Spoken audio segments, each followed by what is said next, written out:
A palavra hoje, o título é uma pergunta. O que o Senhor está vendo? E eu quero te dizer que essa palavra, ela surgiu depois de um momento de oração, de adoração a Deus. E a primeira palavra que veio ao meu espírito, eu sou muito posicionado pelo Espírito Santo naquilo que vou pregar, sobre a primeira palavra, a primeira frase, para eu não sair do foco. Porque às vezes a gente humanamente está querendo pregar algo, mas não é o que Deus tem para a igreja, não é o que Deus tem para a noiva. E são raras as vezes em que Deus vai dar uma direção audível. Ou seja, você vai ouvir claramente: meu filho, pregue sobre isso.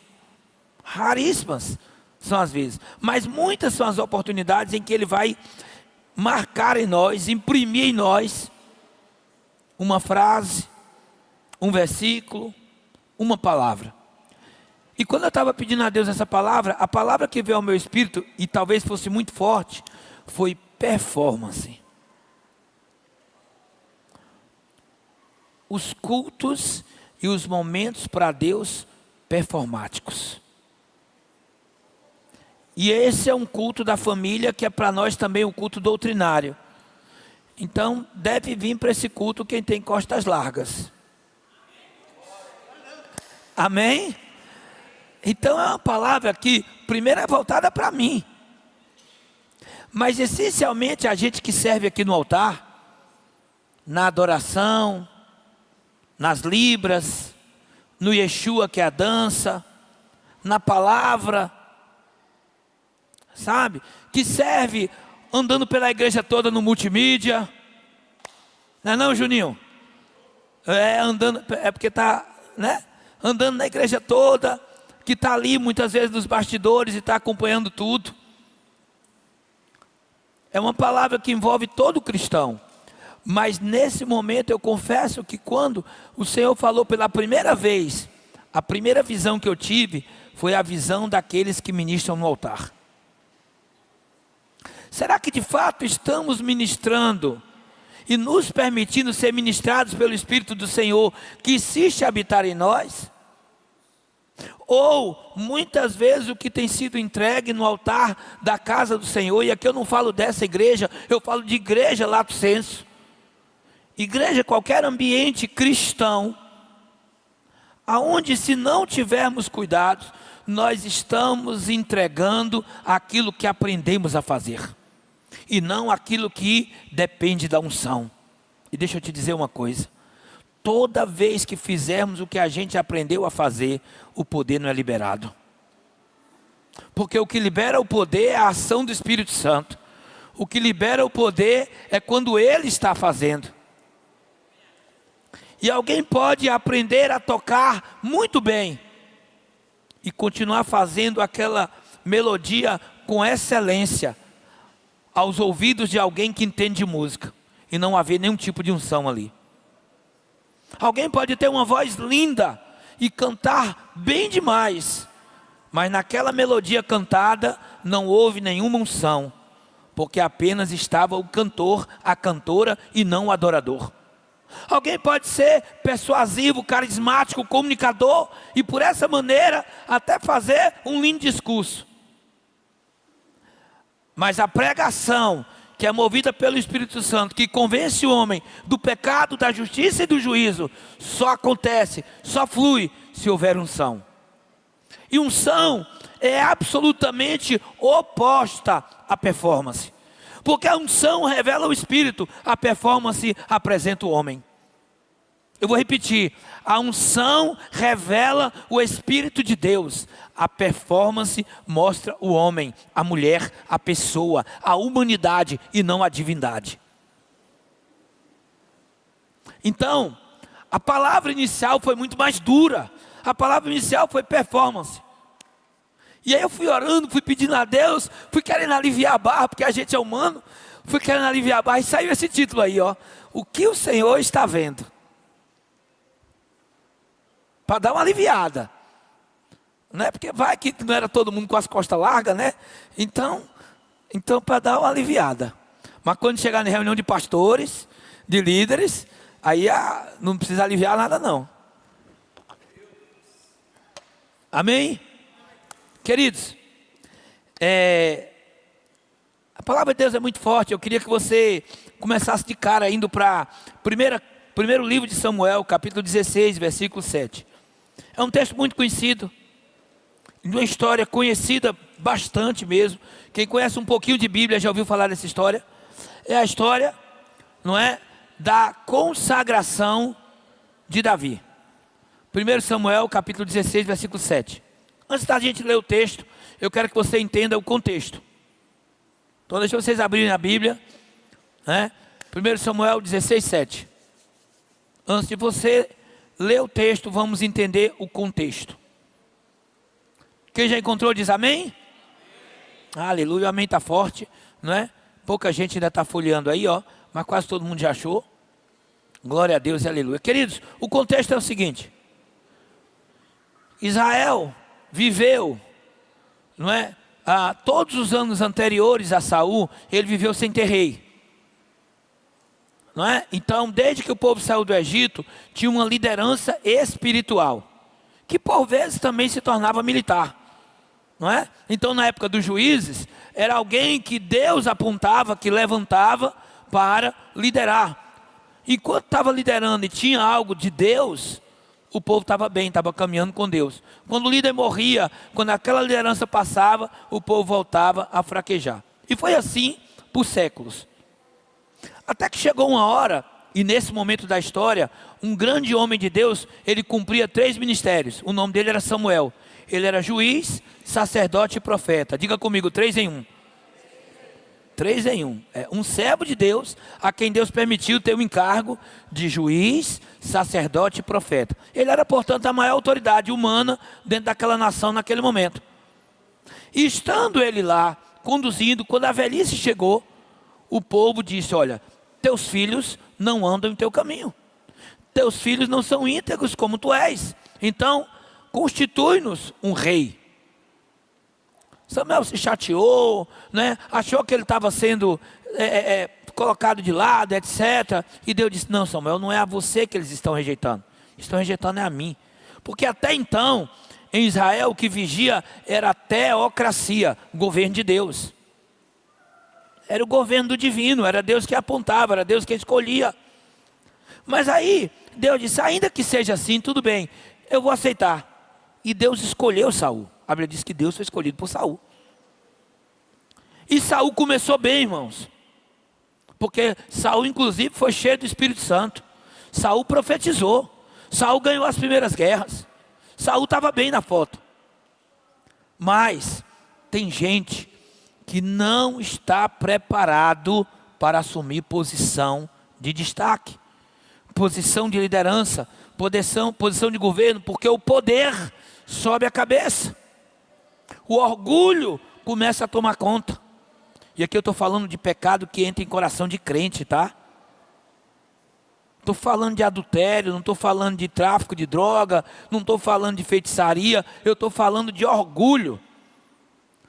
Saul começou como um homem de Deus, ungido pelo Senhor, separado pelo Senhor. Só que no meio da caminhada o orgulho toma conta. Ele se torna vaidoso, orgulhoso, desobediente, por fim rebelde. E a Bíblia diz, ao estabelecer uma censura para ele da parte de Deus, pelo ministério de Samuel, a Bíblia diz que o pecado de rebeldia é semelhante ao de feitiçaria. Está no mesmo contexto. Quando Deus manda dizer para ele: olha, importa muito mais obedecer do que sacrificar.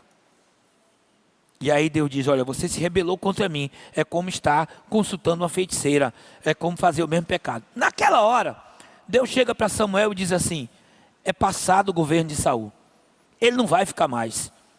Eu, Senhor, já designei outra pessoa. Gente, Saul era tão amado de Samuel, que Samuel ficou ali contendendo com Deus. Samuel ficou tomando as dores de Saul. Samuel tinha em Saul um pupilo. Se você for ler o texto a miúdo, você vai ver isso. Repito, Saul começou bem. Só que para Deus, quando Deus olhou que o pecado que estava em Saul era o mesmo que estava lá em Satanás.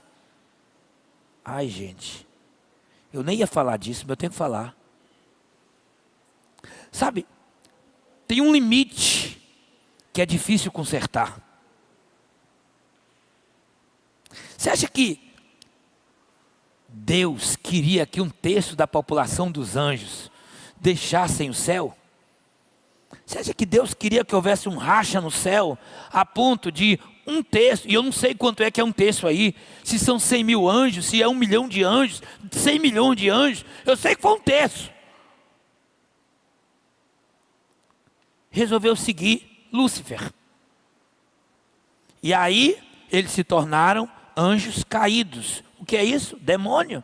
Demônio é anjo caído. Nasceu para ser anjo, foi criado para ser anjo, recebeu a eternidade de anjo.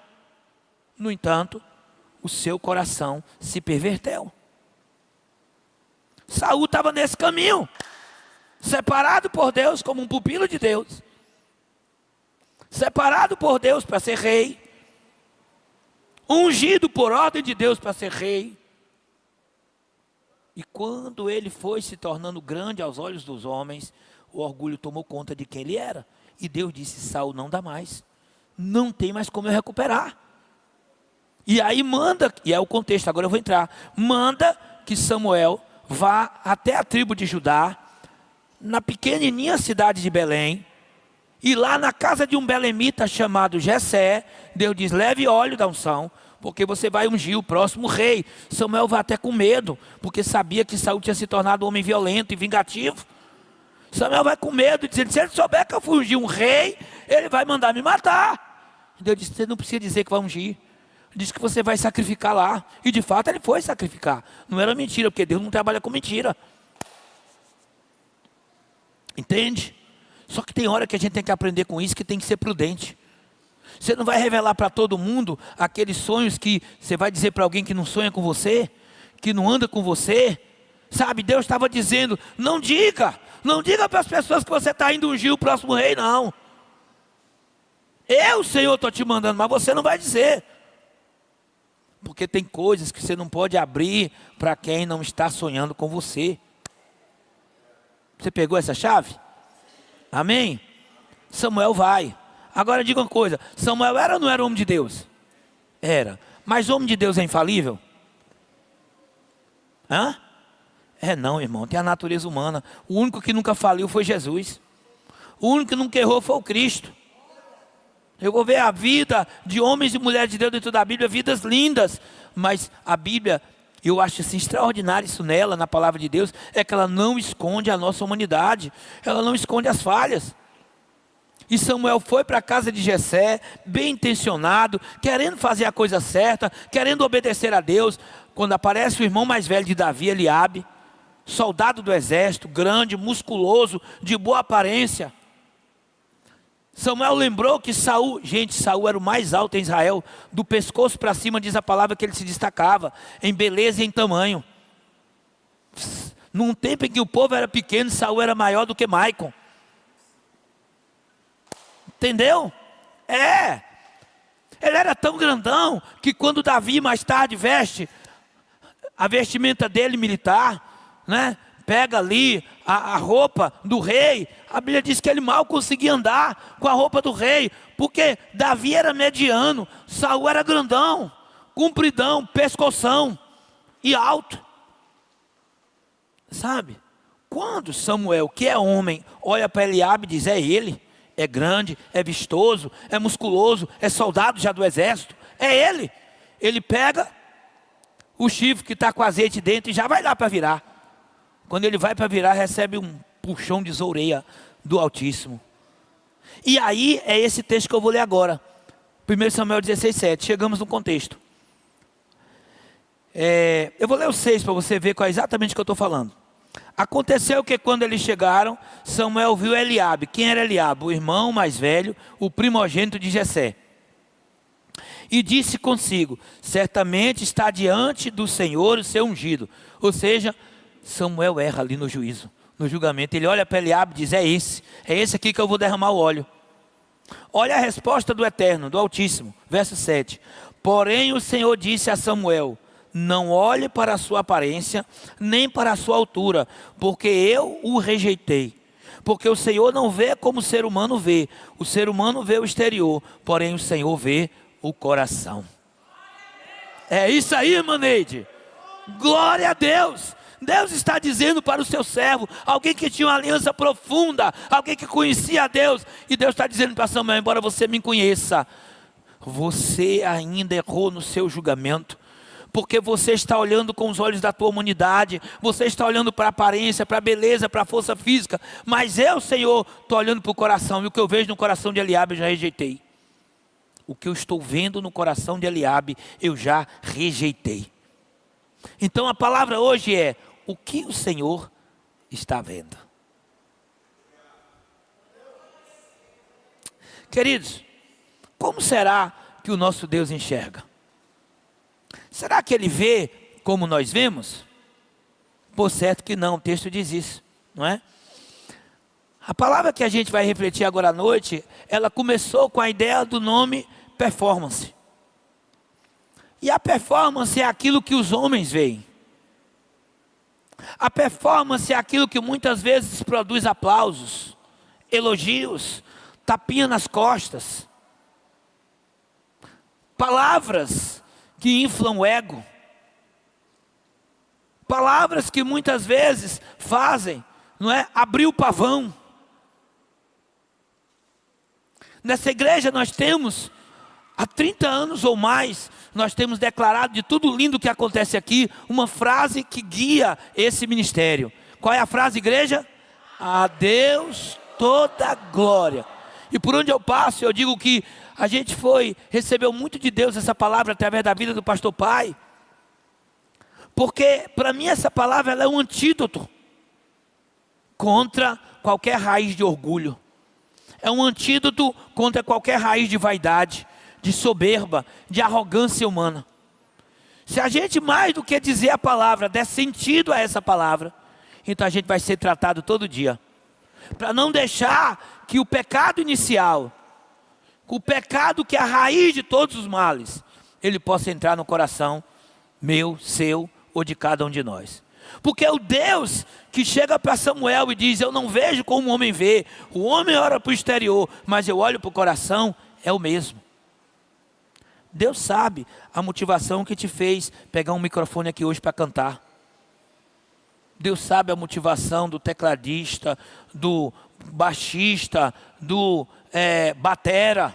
Deus sabe a motivação da jovem Cal ali nas libras nesse momento. Deus sabe a motivação da Roberta, que agora grava o history nesse instante. Deus sabe a motivação desse pastor que está aqui. Deus sabe a motivação de quem estava aqui celebrando ao Senhor com danças. E essa motivação, queridos, ela tem que estar muito além de querer fazer algo bonito para que as pessoas vejam.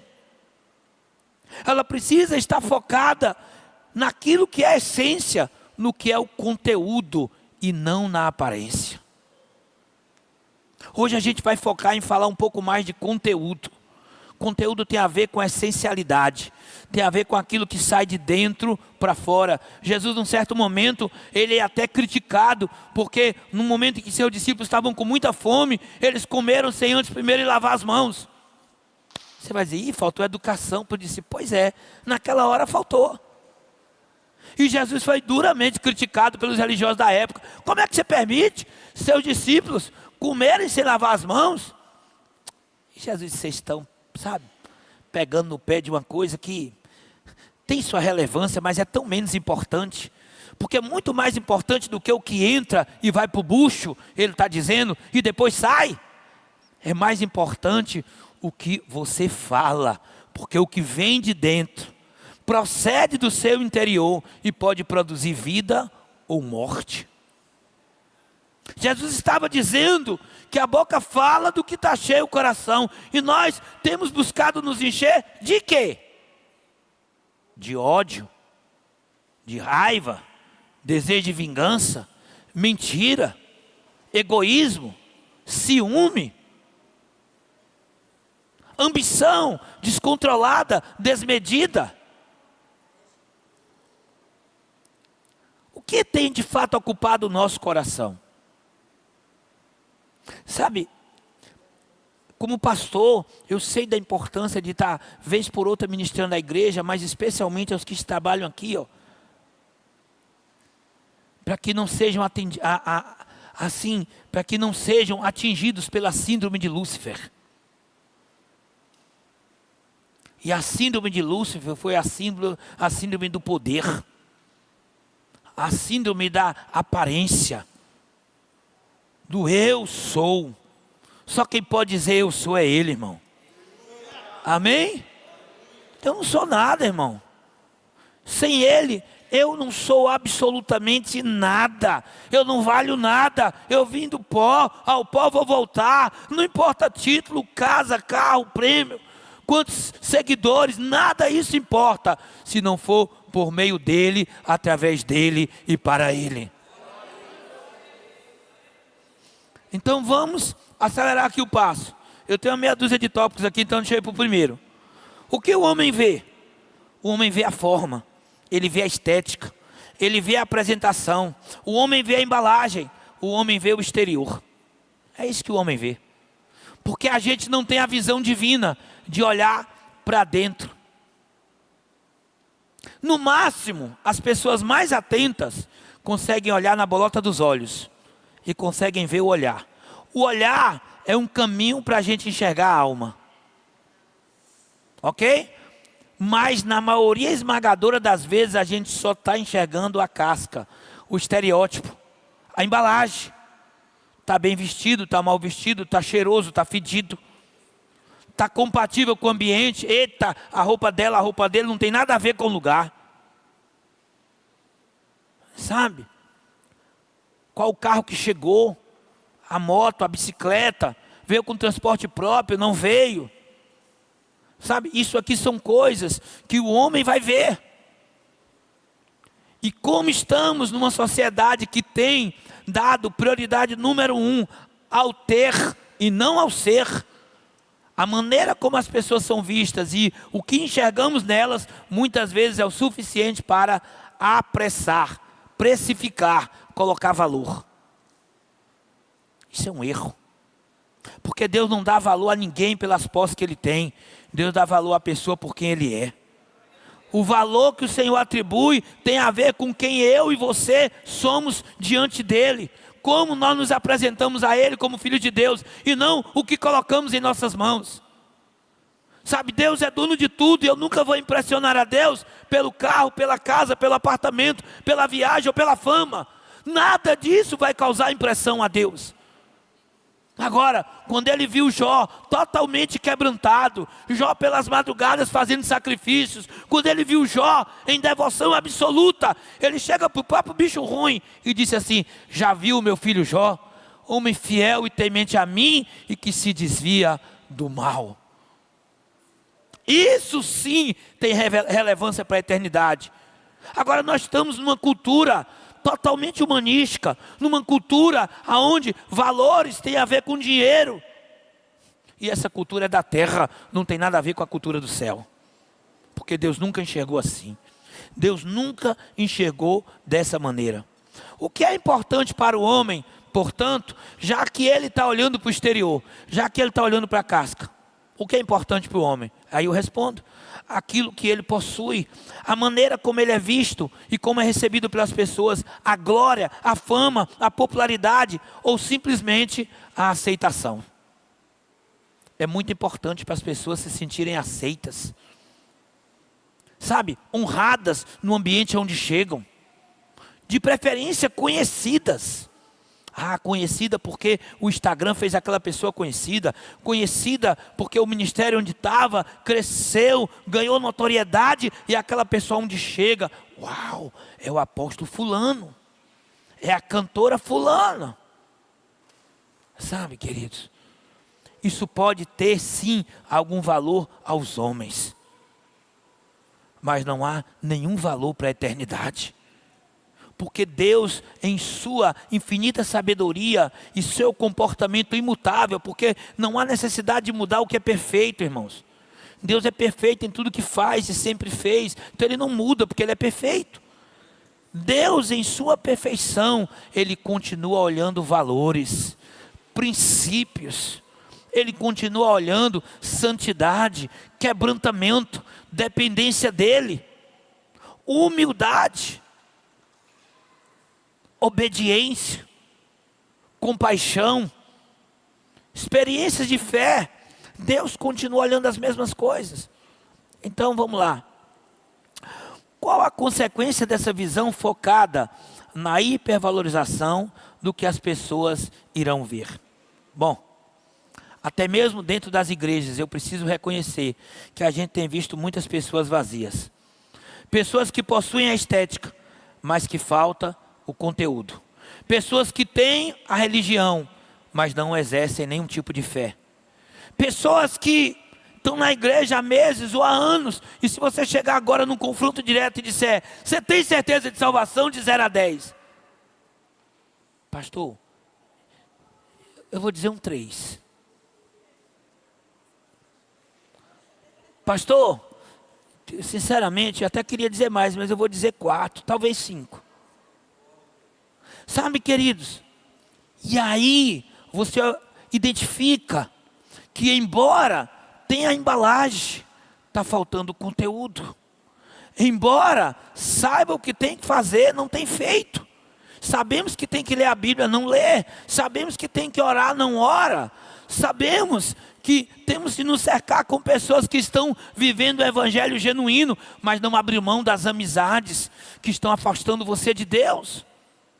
Sabe, eu e você temos que nos relacionar com pessoas lá fora, mas na hora que isso for para sermos luz, na hora que a gente for um agente de salvação, um mensageiro da graça do Senhor. Mas se são os colegas de faculdade que estão nos influenciando, são os colegas de trabalho que estão, sabe, tornando a nossa fé morna, a nossa experiência com Deus rasteira, então é hora de dar um basta, porque Deus chamou a mim e a você para sermos influenciadores nessa geração, e não o contrário, para nós marcarmos a vida das pessoas e não elas nos marcarem. Amém ou não amém? Então crente vazio não pode, irmão. Não adianta você estar aqui adorando, enche-me até transbordar, derrama a tua glória, derrama a tua glória. Aí você chegou no domingo, enche-me, estava pastor Rafael, estava Sarinha, a turma aqui, e você adorou e estava lindo. Mas na segunda estava na rodinha de piada indecorosa com os colegas de trabalho. Na terça-feira, estava lá naquela academia com aquele olhar lascivo como todos os demais homens. Na quarta-feira, a menina estava num ambiente de fofoca, que misericórdia, não é? Alguém estava dizendo, minha filha, eu quero morrer sua amiga, porque é outra língua. Sabe? Então está vazio, irmão. Tem performance. Tem cara de crente, tem Bíblia de crente. Família de crentes talvez, mas está faltando a conversão. E cuidado porque a placa Betânia não leva ninguém para o céu. Só quem leva para o céu é o sangue carmesim de Jesus. Só aqueles que Ele comprou por alto preço. Só esses. E quem Ele comprou está vivendo uma vida de renúncia, de conversão, de transformação. Amém ou não amém? Vamos lá, segunda parte da palavra. E o nosso Deus? A gente já viu como é que nós humanos vemos. E o nosso Deus, como é que Ele vê? Bom, 1 Samuel 16:7 escancara. Deus não vê como vê o homem, porque o homem olha para o exterior, mas Deus olha para o meu coração. E aí vem a pergunta de hoje. O que o Senhor está vendo? Como está o meu coração e o seu coração? Quando o Senhor nos sonda, irmãos, falar daquilo que Deus está vendo me remete automaticamente ao Salmo 139. Senhor, Tu me sondas e me conheces. Sabes quando me assento e quando me levanto. Ainda a palavra nem me chegou à boca e o Senhor já sabe de tudo muito bem. E à medida que o salmista, ele vai aprofundando naquela poesia belíssima do Salmo 139, ele vai dizendo, não dá para eu me esconder da face do Senhor, porque se eu subir ao mais alto monte, ou se eu descer à maior das profundezas, até ali a tua mão me guiará e a tua destra me sustentará. Ah, Senhor, Tu me vê todos os dias, porque ainda quando eu era uma substância sem forma, lá no ventre da minha mãe, era somente um embrião ali, não tinha forma nenhuma. Naquele dia, o Senhor escreveu todos os meus dias e foram anotados no Teu livro. Esse mesmo salmista termina nos últimos 2 versículos. Sonda-me, Senhor, e vê se há em mim algum caminho mau, e me guia pelo caminho eterno. Irmão, aquele que está querendo caminhar com Deus, não tem receio de se expor à luz. Não tem receio de dizer ao Espírito Santo: Espírito Santo, vem aqui, sabe, arruma minha casa interior. Espírito Santo, vem aqui, sabe, eu fiquei chateado com aquele negócio, eu tive raiva naquela hora, Senhor, mas eu não quero carregar isso, tira isso de mim. Se expõe diante do Espírito Santo, é verdadeiro, irmão. A verdade, a confissão, ela produz cura, libertação, ela revela autoridade. Mas aquele que pega a sujeira e está ali botando debaixo do tapete, eu vou esconder para o pastor não ver, eu vou esconder para minha esposa não ver, para meu filho não ver, para meu marido não ver, para minha liderança não ver. O que o Senhor está vendo? Ai, irmão, Deus não está olhando a performance, Deus continua olhando para o coração. Deus continua olhando se há quebrantamento, se há arrependimento. Deus continua olhando se é uma entrega verdadeira ou é uma entrega para contar pontos diante dos olhos da liderança, contar pontos diante dos olhos do pastor. Irmão, sabe uma coisa? A gente lida com vidas o tempo todo. E eu amo quando tem alguém com DNA de serviço. Porque é maravilhoso quando você vê aquele irmão, aquela irmã que tem uma chamada de Deus para servir. Todos nós somos chamados a ser servo, mas tem gente que serve com leveza. Tem gente que faz isso com um sorriso de orelha a orelha, e não é falsiê, não é bijuteria não, é joia mesmo, sabe? E tem gente que você vê que para ficar bem ali com você ou com outra liderança, vai dar aquela bajulada. Não é serviço, irmão, é bajulada. É diferente. É diferente. Se eu te contar uma coisa, porque está na palavra, eu não vou nem ler agora, porque senão o chicote vai ficar pesado demais. Sabe, aquilo que a gente faz para que os homens digam muito obrigado, valeu, ficou joia, a sua glória já ficou aqui na terra. Não vai haver galardão por isso, irmão. Eu preciso te dizer, e olha lá para tu não perder a salvação, que são coisas diferentes, tá? Salvação e galardão são coisas importantes, mas diferentes. Então, cuidado, porque Deus continua olhando aqui para dentro. Como eu disse, olha, à medida que a gente vai lidando com vidas, não é? E hoje eu tenho um psicólogo sentado bem de frente para mim aqui, não é? À medida que a gente vai olhando com vidas, a gente vai vendo como os nossos olhos falam. De fato, a Bíblia diz que os olhos são janelas da alma. Se eles forem bons, todo o seu corpo terá luz. Se eles forem maus, você jaz em trevas, diz a palavra. Então aquele olhar invejoso, cobiçoso, ciumento, raivoso, amargurado, às vezes transpassa. E às vezes as pessoas estão tão robotizadas, estão tão no automático, que o bom dia recebe uma resposta automática, que não sai uma frase diferente, não sai um Deus te abençoe, sabe? Não sai um que a paz do Senhor seja contigo. Olha, não sai, olha, que o Senhor libere sobre essa semana, uma semana debaixo da graça, que esse feriadão seja um feriado inundado pela presença do Senhor. E quando você ousa dizer algo diferente, em geral, as pessoas olham para você de maneira diferente também. Porque talvez para você receber um simples bom dia, boa tarde, principalmente se ele for vazio de conteúdo, porque às vezes tem a forma, mas não tem o conteúdo. Você não vai merecer nenhum olhar. É aquele olhar do, tá bom. Sabe? Não é verdade? Mas, se você tiver o conteúdo, o simples bom dia vai ter um feedback. Ei, preciosa, é bom demais estar aqui nesse ambiente trabalhando contigo. Deus te abençoe e te dê um bom dia. Não vai passar despercebido. Especialmente se isso for verdade o que você está falando. Porque eu digo sempre, irmão, não abrace ninguém se teu coração não quer abraçar. Pior do que não abraçar é um abraço falso. Lembre, Deus está olhando para o nosso coração. Quando a gente vai fazer atividade externa, missionária Thaís, eu digo sempre, quando a gente vai entregar sopão, alimento, manta, não é? Qualquer coisa, eu digo, ó, gente, me acompanha quem tem compaixão pelo morador de rua. Se você não tem, seu olhar vai te denunciar. Você não vai conseguir abraçar. Você não vai conseguir dar atenção adequada. Então, por favor, não vá. Fique intercedendo, ajuda com os recursos, mas não vá.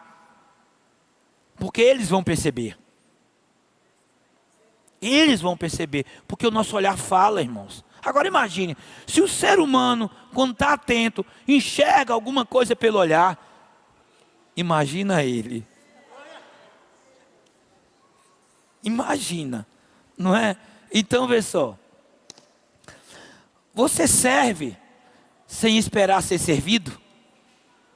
Você é gentil e amoroso quando ninguém está vendo?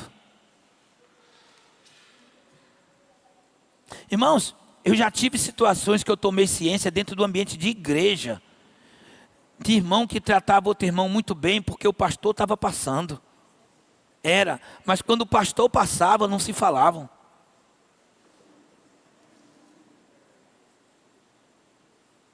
Aí eu te pergunto, é ou não é viver de aparências? É ou não é ser um sepulcro caiado? Que por fora está bonitinho, o pastor não está vendo, mas o Senhor está vendo. Entende? O que é que ele está vendo? Vamos lá. E hoje, o que o Senhor está vendo em mim, em você? Será que Ele está olhando hoje para o nosso carro, para a nossa casa? É isso? Será que Ele está olhando quantos milhares, ou centenas de milhares, ou milhões de seguidores você tem numa determinada rede social? É isso? Será que Deus está olhando para o teu sucesso? Isso aí está dentro da medida humana, terrena. Não tem nada a ver com a medida espiritual ou divina. Nada a ver. Não, definitivamente não. Deus não mudou. De modo que Ele continua olhando para dentro de nós. Ele continua vendo o nosso coração. E é por isso mesmo que, e aí eu anotei algumas verdades espirituais para a gente começar a concluir. Primeiro, Deus continua pedindo o nosso coração. Porque Ele olha para dentro, Ele continua pedindo o que é relevante para Ele. Filho meu, dá-me o teu coração. Provérbios 23, verso 26, na ACF. Então, queridos, por toda a eternidade, aquele que é o soberano do universo, aquele que é dono de tudo, Ele continua pedindo a mesma coisa. Filho meu, filha minha, dá-me o teu coração. Deus não está pedindo seu relógio, Deus não está pedindo sua aliança, Deus não está pedindo sua moto, seu carro, Deus não está pedindo seus bens, porque isso Ele já é dono, irmão. Você é mordomo. Se você ler a palavra e meditar, você vai ver que você não é dono de nada. Eu não sou dono de nada. Ah, pastor, mas está no meu nome. Porque Ele permitiu, porque a vida que você tem foi Ele que deu. Agora, quando eu tenho essa percepção, então eu vou saber, tem algo que Deus está pedindo porque Ele me deu liberdade. Tem algo que Deus está pedindo porque por toda a eternidade Ele nos deu livre arbítrio. E o que é? O coração. O coração fala dos desígnios, o coração fala da vontade, o coração fala de fato daquilo que tem relevância para Deus. Claro que hoje, quando a gente vai para a ciência, a gente sabe que a manifestação de vontade sai daqui, do nosso intelecto, da nossa mente. Mas o coração aqui está representando a alma, sabe? A nossa fonte de razão, a nossa psique, está representando a nossa manifestação de vontade, nossos sentimentos, e o Senhor está dizendo, entregue para mim. Deixa que eu te governe. Sabe, queridos, há uma multidão com certa facilidade para aceitar Jesus como Salvador. Mas há uma multidão talvez maior ainda, com a dificuldade para recebê-lo como Senhor. E aquele que está entregando para Deus o coração, está dizendo, tu és o meu Salvador, mas acima de tudo és o meu Senhor. porque eu quero viver a tua vontade, eu quero cumprir o teu propósito, eu quero, Senhor, te obedecer, ainda que muitas vezes eu esteja tendo que pegar a minha cruz, renunciar ao meu ego, sofrer algumas resistências lá fora, mas eu quero, acima de tudo, ser um filho que te obedece, porque é isso que Deus está vendo. Uma outra coisa, sabe, Ele, o Deus que vê, é o Deus que sonda e que dele nada podemos esconder. Sabe, mesmo nos relacionamentos mais íntimos, se a gente não tiver cuidado, a gente fica escondendo. Relacionamento de marido e mulher, pais e filhos, irmãos, são relacionamentos bem íntimos, sim ou não? Mas se a gente não tiver um comportamento transparente, toda hora vai estar escondendo alguma coisa. Irmãos, eu conheço marido e mulher que tem celular bloqueado um para o outro. Não se sustenta, irmão. Não há um nível de confiança, de transparência. Mais dia menos dia, sabe, a casa dividida vai cair. Os relacionamentos próximos, relacionamentos afetivos, relações de amizade, relação de paternidade, de maternidade, relação de irmãos, relação de cônjuge. São relações que precisam ser pautadas na verdade, e a verdade requer transparência. Você não pode dizer para alguém que está tudo bem quando você está desmoronando. Você não pode dizer que ela fez tudo certo, quando ao seu olhar, ali está fazendo tudo errado. Porque é exatamente a verdade, a transparência, que vai colocar a coisa dentro de um ponto em que Deus vai agir. Agora, vamos lembrar que na hora em que nos nossos relacionamentos a gente tiver que expor uma situação de insatisfação, peça sabedoria ao Espírito Santo para falar com sabedoria na hora certa e do jeito certo. Porque o relacionamento marido e mulher que está com desgaste, não é com esporro, não é com gritaria, não é com ofensas que você vai alcançar conserto. É com pedido de perdão e liberação de perdão dos dois lados. É com voz moderada, é com sabedoria na hora de colocar o assunto na mesa. Então vejam, Deus que nos vê como ninguém vê, Deus que nos conhece como ninguém conhece, por que eu vou agora querer esconder dele o que eu não consigo esconder da esposa? Por que eu vou querer esconder dele o que eu não consigo esconder nem do pastor? E o pastor, eu fico brincando, né? Que eu já disse aqui nesse altar, eu não sou caça-pecado. Não vou sair caçando pecado de ninguém. Mas se chegam para uma situação para mim, eu tenho como servo de Deus, tratar com amor, ir lá, orientar, ver se aquela pessoa se arrepende e tal. Mas não sou caça-pecado. Mesmo não sendo, o que chega de coisa para mim, que eu não queria nem que chegasse, é tanta coisa, e chega. Agora imagine para o Altíssimo. Imagina para Ele. Então, irmão, Ele está sondando o meio do teu coração. Ele te conhece como ninguém conhece igual, sabe? Ele procura quem o busca quando ninguém está vendo. Ele procura quem o adore por quem Ele é. Isso, o ministério pode vir, chegando.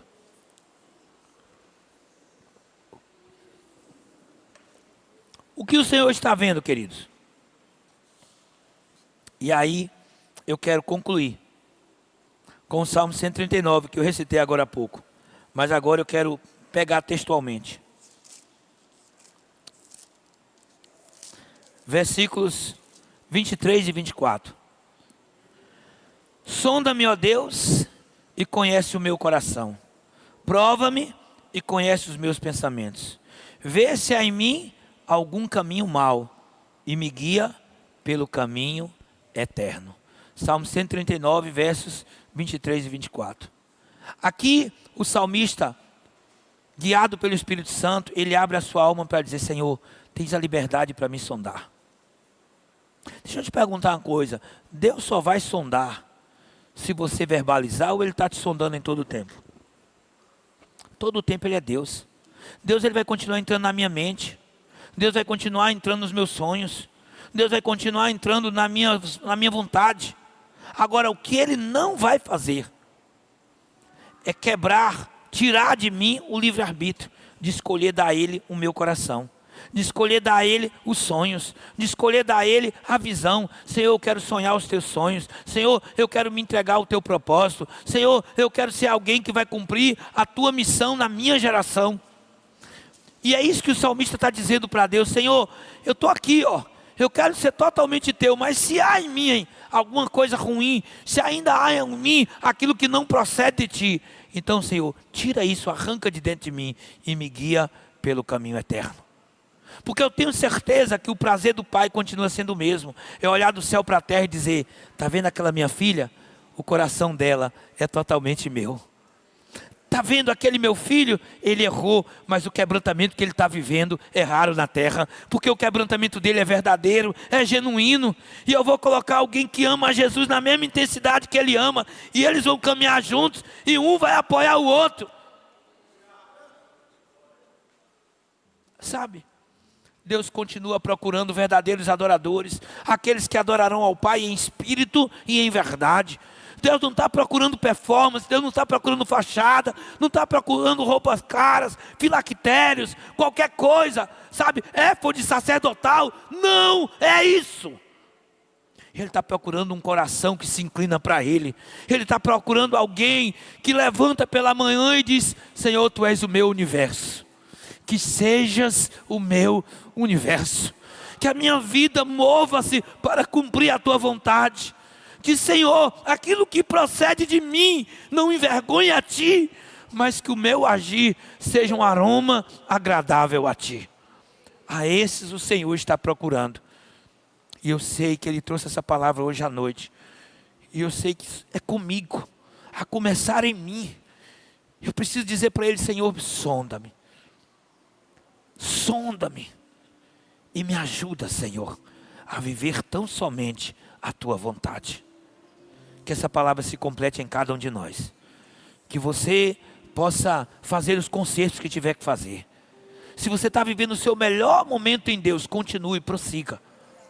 Mas se você está olhando dentro de você e está dizendo: tem várias arestas aqui que me pegou de cheio. Deixa eu te dizer, o Senhor não mandou a palavra para matar. Ele mandou a palavra para consertar e alinhar. Ele mandou a palavra para avivar. Ele mandou a palavra para que, de fato, não seja um discurso, mas uma realidade. O meu coração é teu. O teu coração é dele. Amém? Vamos ficar em pé? Que o Senhor complete essa palavra em nome de Jesus.